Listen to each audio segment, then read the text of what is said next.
अस्सलाम वालेकुम friend and viewers, I hope all are fine. This is Mubashar Iqbal, advocate high court and legal lecturer. आज का अपना lecture शुरू करने से पहले एज़ यूजुअल मैं आपको बताता चलूँ कि हमारे YouTube channel law and communication skills को सब्सक्राइब करना बिल्कुल भी मत भूलें और लाइक और शेयर ज़रूर कीजिए।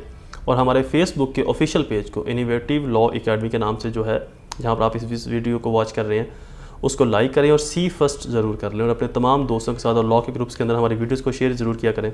सीरीज़ ऑफ लीगल लेक्चर्स के अंदर QSO सब्जेक्ट में जो हमारा आज का टॉपिक है वो है confession and admission, section 34 QSO and section 37 QSO।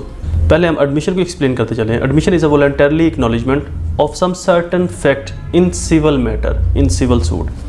ये चीज़ वादा रखिएगा कि एडमिशन और कन्फेशन के अंदर जो मेन और बड़ा डिफरेंस है वो ये है कि एडमिशन सिर्फ सिविल केस में यूज़ होगा, सिविल सूट में यूज़ होगा। ऐसा मामला जो नॉन कॉग्निजेबल ऑफेंस में आता हो, जहाँ पर कोई डिस्प्यूट हो, जहाँ पर कोई बहस मुबहसा हो, जहाँ पर एक पार्टी किसी फैक्ट को एडमिट कर रही हो, दूसरी पार्टी उसका डिनाई कर रही हो, बट वो मामला डील करता हो सिविल मैटर में, क्रिमिनल मैटर में नहीं। वहाँ पर कोई हर्ट, कोई इंजरी, कोई कत्ल, कोई भी और प्रॉपर्टी से रिलेटेड जुर्म काज ना किया गया हो। फॉर एग्जांपल, ए और बी दो लोग हैं। ए बी के साथ एक कॉन्ट्रैक्ट करता है कि 2 माह के बाद, 2 माह के अंदर या 2 माह के दौरान आपने मुझे 1000 टी-शर्ट्स बनाकर देनी है ब्लू कलर की, और इसकी एवज़ में आपको 10 लाख रुपया दूंगा, मतलब 10 लाख उसकी अमाउंट है। इनका आपस में ये एग्रीमेंट तय हो जाता है। 2 माह के बाद बी जो शर्ट्स देता है वो या तो 1000 नहीं है, या वो सारी की सारी ब्लू कलर में नहीं है, कुछ येलो या ग्रीन भी हैं, या वो 2 माह के लेट कर देता है, 2 माह से लेट कर देता है, कुछ टाइम ऊपर लगा लेता है। तो डेट मीन किसी भी सूरत में जो डिस्प्यूट आ जाता है जिसके अंदर बी के पास भी एक स्पेसिफिक रीज़न मौजूद हो, ए के पास भी एक स्पेसिफिक रीज़न मौजूद हो, ए अपने पॉइंट पर, अपने पॉइंट ऑफ व्यू में ठीक हो, अपने पॉइंट ऑफ व्यू में सच्चा हो, बी अपने पॉइंट ऑफ व्यू में सच्चा हो, बी ये कहे कि इलेक्ट्रिसिटी का बहरान था, बिजली का बहरान था, बारिशें हो रही थी, मज़दूर नहीं आ रहे थे, मज़दूर स्ट्राइक पर थे, तो उसकी अपनी एक एक्सक्यूज़ हो, ए की अपनी एक्सक्यूज़ हो। ए को नुकसान हुआ हो बी का माल ना पहुंचाने से, या दिया तो ठीक उसने लेकिन गलत तरीके से दिया, गलत माल दिया, वो टर्म्स एंड कंडीशन फुलफ़िल नहीं की, तो इस दौरान में ए कोर्ट में चला जाता है ये सूट लेकर, ये दावा लेकर, ये अपना डिस्प्यूट को हल करवाने के लिए। तो एडमिशन में एक चीज़ याद रखिएगा कि ये सिर्फ और सिर्फ सिविल केस में डील करेगा, क्रिमिनल केस में डील नहीं करेगा।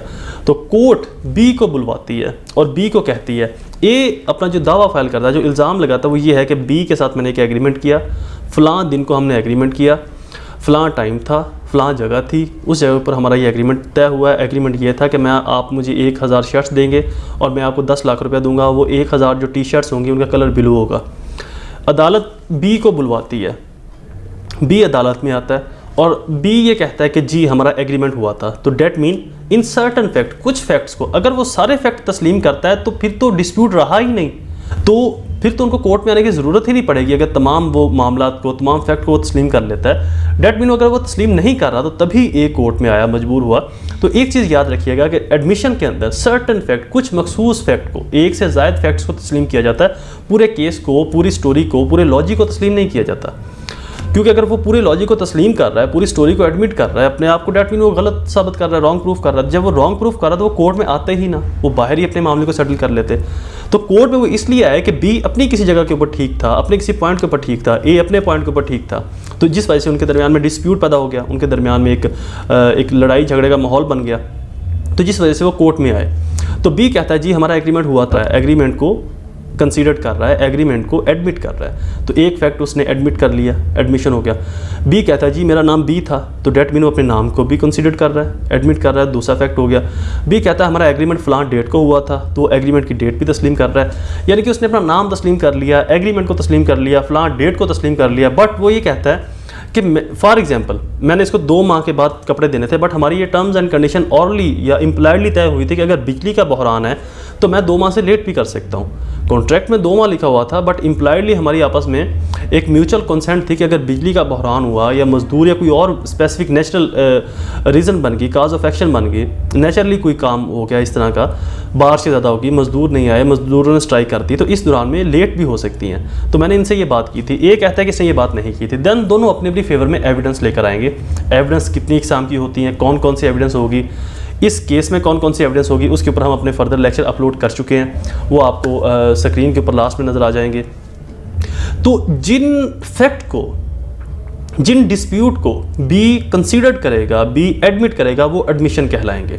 तो एडमिशन पार्शली होता है, कंप्लीटली नहीं होता, होली नहीं होता। एक मखसूस फैक्ट, सर्टन फैक्ट, एक या एक से ज़्यादा फैक्ट्स को एडमिट किया जाता है, वो एडमिशन होगा। और एडमिशन सिर्फ जो सिविल केसेस में होगा, क्रिमिनल केसेस में एडमिशन नहीं होगा। और एडमिशन ऑरली हो सकता है और रिटर्न हो सकता है, ज़ुबानी भी एडमिशन किया जा सकता है और इन रिटर्न फॉर्म भी एडमिशन अपनी स्टेटमेंट लिखकर कोर्ट में सबमिट करवाई जा सकती है। नेक्स्ट है एडमिशन करेगा कौन, किसका एडमिशन वैलिड होगा। तो इसके लिए ज़रूरी है कि जो शख्स एडमिशन कर रहा है उसका प्रोप्राइटरी और पिक्यूनरी इंटरेस्ट इन्वॉल्व हो उस केस में। मेरी बिहाफ के ऊपर मेरा पीए, मेरा मुंशी, मेरा असिस्टेंट एडमिशन नहीं कर सकता। किसी एक शख्स के बिहाफ के ऊपर कोई और शख्स एडमिशन नहीं कर सकता जब तक कि उसको एक्सप्रेसली और इम्प्लाइडली वो अथॉरिटी ना दी गई हो। मेरे पीए को मैं अगर ये अथॉरिटी देता हूँ, मैं अपने मुंशी को ये अथॉरिटी देता हूँ, मैं अपने असिस्टेंट को ये अथॉरिटी देता हूँ कि आप मेरी बिहाफ के ऊपर, आप मेरे मैनेजर हैं, मेरे पीए हैं, आप ये एडमिशन कर सकते हैं। मैं उसको एक मुख्तार आम या मुख्तार ख़ास देता हूँ, एक जनरल पावर ऑफ अटर्नी या स्पेशल पावर ऑफ अटर्नी किसी ख़ास केस की हद तक देता हूँ, तो देन वो मेरी बिहाफ पर एडमिशन कर सकता है। अदरवाइज़ ऐसा पर्सन जिसका उस केस में कोई पिक्यूनरी इंटरेस्ट नहीं है, कोई प्रोप्राइटरी इंटरेस्ट इन्वॉल्व नहीं है, वो एडमिशन नहीं कर सकता। एडमिशन के लिए ज़रूरी है कि जिसका पिक्यूनरी या प्रोप्राइटरी, जिसकी मलकियत का इंटरेस्ट है, जिसकी माली मामलात का उस केस में इंटरेस्ट है, या उस केस के अंदर कोई डिस्प्यूट है डायरेक्टली या इनडायरेक्टली, तो वो उसके अंदर एडमिशन कर सकता है। कोई थर्ड पर्सन या कोई और शख्स उस केस में एडमिशन नहीं कर सकता। तो एडमिशन के लिए ज़रूरी है कि आपका डायरेक्टली प्रोप्राइटरी या पिक्यूनरी इंटरेस्ट उस केस के अंदर, उस सूट के अंदर इन्वॉल्व हो, जिसकी वजह से आप एडमिशन जो करोगे वो वैलिड कहलाएगा। अदरवाइज़ आपका एडमिशन वैलिड नहीं होगा। एडमिशन की दो काइंड्स होती हैं, oral admission and written admission. And evidentially value क्या होगी एडमिशन की? एडमिशन की जो एविडेंशियली वैल्यू है वो आफ्टर corroboration उस शख्स के ख़िलाफ़ जो एडमिशन कर रहा है यूज़ हो सकती है। एक वैल्यूएबल अथेंटिक एविडेंस होगी उस शख्स के ख़िलाफ़ जो एडमिशन कर रहा है। Admission is a clearly made would be best evidence against the party making the same. जो पार्टी ये एडमिशन कर रही है, जो पार्टी इस फैक्ट को तस्लीम कर रही है, अगर फैक्ट उसके खिलाफ जाता है, उसकी मुखालफत में जाता है, तो देन वो एक बेस्ट एविडेंस कंसिडर की जा सकती है उस पार्टी के ख़िलाफ़ जो एडमिशन खुद से कर रही है, जो एडमिशन बना रही है, ये जो बात वो एडमिट कर रही है। तो एक चीज़, एडमिशन एक बेहतरीन एविडेंस है, but in civil cases. Criminal case में एडमिशन नहीं होगा, क्रिमिनल केस में होगा कन्फेशन, जो कि हम अपनी नेक्स्ट लेक्चर में, जो इसके बाद हम रिकॉर्ड कर रहे हैं, उसके अंदर हम बताएंगे कन्फेशन। एडमिशन सिविल केस में होगा, दो तरह का होगा, ऑरल और रिटन फॉर्म के अंदर। एडमिशन पूरे फैक्ट को तस्लीम करना नहीं है। पूरे फैक्ट को अगर आपने तस्लीम कर लिया देन तो डिस्प्यूट ही नहीं रहा, देन तो आप कोर्ट से बाहर ही इसको सॉल्व कर सकते थे। एडमिशन के अंदर आप सिर्फ एक सर्टन मखसूस एक या एक से ज़्यादा फैक्ट को तस्लीम करते हो और कुछ को डिनाई भी करते हो। जिनको आप तस्लीम करते हो उनकी हद तक वो आपके खिलाफ एक बेहतरीन एविडेंस के तौर के ऊपर पेश हो सकता है। वो एक बेहतरीन एविडेंस आपके खिलाफ हो सकती है जो एडमिशन बना रहा है। जो एविडेंस इसकी जो एविडेंस की वैल्यू है, अच्छी वैल्यू है, बेस्ट वैल्यू है उस शख्स के खिलाफ जो एडमिशन कंसिडर कर रहा है, जो एडमिशन मेड कर रहा है, बना रहा है एडमिशन को।